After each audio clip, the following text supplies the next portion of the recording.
tous, bienvenue sur cette nouvelle vidéo. Donc aujourd'hui je vais vous parler des RPS, donc des risques psychosociaux.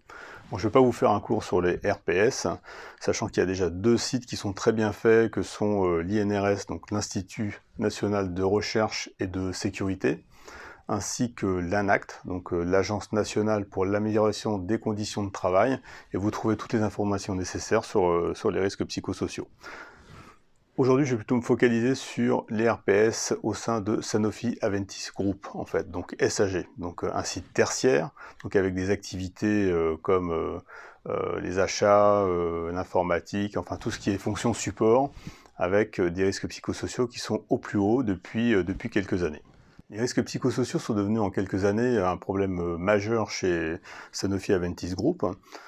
Derrière cet acronyme, il faut quand même mettre quelques mots significatifs. On parle de dépression, de stress intense, d'hyperstress, d'un problème de charge de travail, soit un épuisement professionnel avec trop de travail, soit l'inverse, en bore-out, sans travail. Et puis tout cela peut aller jusqu'à du harcèlement moral ou des tentatives de suicide ou des suicides comme malheureusement nous avons pu en vivre sur certains sites tertiaires. Alors comment on en arrive à ce stade? Parce que des risques psychosociaux, il y en a toujours eu, mais aujourd'hui, il y a eu une très forte accélération sur ces dernières années. Eh bien, c'est en enchaînant les réorganisations en continu pendant des années et sans aucune prévention primaire, en fait. C'est-à-dire aucune étude d'impact humain avant de lancer un projet de réorganisation. Ça paraît bizarre, mais jusqu'à présent, effectivement, il n'y avait pas de plan, on ne cherchait pas à connaître les impacts. On faisait une ou deux réunions d'information pour dire voilà ce qui va se passer, et après, on lançait la réorganisation.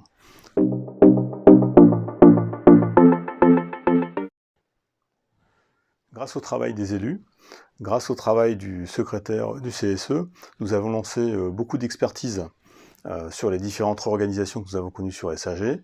Chaque expertise a pu démontrer qu'il n'y avait pas de prévention primaire, elles sont toutes arrivées au même résultat.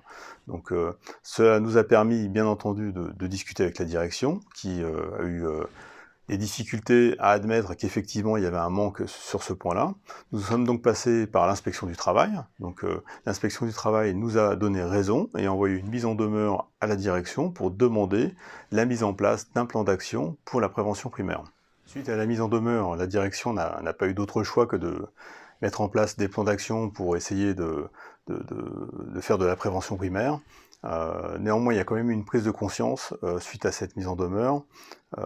La direction France, Sanofi France, a décidé donc de mettre en place un grand plan de prévention primaire et pour chaque grosse réorganisation de lancer des études d'impact humain, donc ce que nous demandions depuis longtemps, afin d'évaluer les risques psychosociaux et surtout de mettre en place des actions de prévention.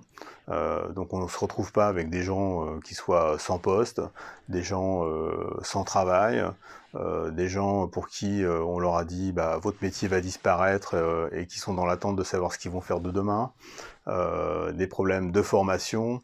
Donc en fait c'est une vraie analyse en fait des impacts de l'organisation en essayant de rassurer l'ensemble des salariés et de trouver une solution appropriée à chaque personne.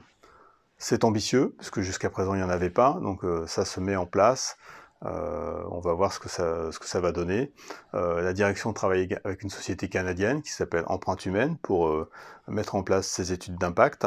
Elle a décidé également d'associer les organisations syndicales pour le suivi de cette mise en place. Il va également y avoir un baromètre. Alors un baromètre, c'est un questionnaire annuel que vous allez recevoir. Il va être très important d'y répondre à ce questionnaire, parce que c'est à partir de ces réponses qu'on va pouvoir déterminer le niveau de stress. C'est un questionnaire qui va être anonymisé, donc il n'est pas anonyme puisque vous le recevez par mail, donc ils ont bien votre adresse email. Néanmoins après, le cabinet Empreinte Humaine, qui est le seul à voir vos informations, va anonymiser ces données, traiter les résultats et les envoyer par la suite à la direction Sanofi pour pouvoir ensuite mettre en place des plans d'action qui vont bien dans chaque direction. Donc c'est un plus parce que ce baromètre il est découpé par business, par département et ça va pouvoir permettre de créer des plans d'action ciblés ce qui est important, parce qu'on peut pas, si on avait juste une photo pour nous dire tout va bien ou tout va mal, ben, on ne saurait pas par où commencer. Là au moins on aura des chiffres par direction et par département, ce qui nous permettra de mettre en place des plans d'action ciblés et adaptés. Cette démarche va dans le bon sens et on espère qu'elle va permettre d'améliorer significativement les choses. Néanmoins, elle prend beaucoup de temps à se mettre en place et aujourd'hui, il y a encore beaucoup de collaborateurs qui se retrouvent sans solution ou qui se sentent seuls à traiter leurs problèmes. Donc surtout, si vous êtes dans cette situation-là, n'hésitez pas à en parler, c'est vraiment très important. Parlez-en avec votre manager, votre RH, parlez-en au médecin du travail, et puis vous pouvez également contacter vos élus qui sont là aussi pour vous aider et qui pourront essayer d'agir en médiateur pour essayer d'arriver à une solution qui corresponde à vos attentes. Voilà.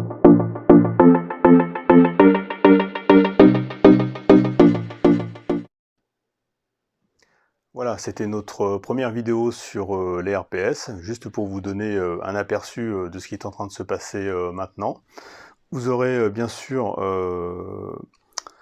des informations complémentaires sur la démarche qui est en cours par Tract, parce qu'on va communiquer aussi beaucoup par Tract sur le sujet. C'est un sujet vraiment très important et qui nous tient vraiment à cœur à la CFE-CGC. On a envie vraiment que les salariés puissent travailler dans de très bonnes conditions.